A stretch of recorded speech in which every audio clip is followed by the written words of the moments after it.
છે। અંકલેશ્વર જીઆઈડીસીમાં આવેલ કનોડિયા ચોકડી પાસે અગાઉ વીજ કરંટ લાગતા 2 ગાયનું મોત નીપજ્યું હતું, ત્યારે તંત્ર ઊંઘમાંથી જાગ્યો અને બેનરો મારીને સંતોષ માન્યો છે।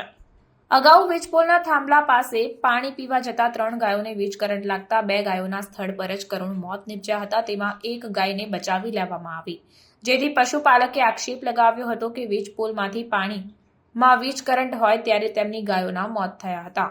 આ સમાચાર પ્રસારિત થતાની સાથે જ જીઆઈડીસીના વહીવટી તંત્ર દ્વારા બેનરો મારીને સંતોષ માની લેવામાં આવ્યો હતો। જો કે એ તો ઠીક છે, લોક જાગૃતિ માટે બરાબર છે, પરંતુ વીજ પોલ પરથી જીવિત વીજ પોલે ઉતરતો હોય ત્યારે નાના બાળકો, વૃદ્ધો કદાચ આ પોલના સહારે ઊભા રહે કે અડકે અને ચાલુ વીજ પુરવઠો પોલથી પસાર થાય અને આવો જ કોઈ માનવ ભોગ લેવાય તે પહેલા તંત્ર ચેતી જાય અને સમયસર સમારકામ કરે તે ખૂબ જ ઇચ્છનીય છે, જેથી કરીને કોઈ મોટી દુર્ઘટના ન સર્જાય। ત્યારે આ બાબતે કેવા કાયદાકીય પગલાં લેવામાં આવે છે તે તો હવે જોવાનું રહ્યું।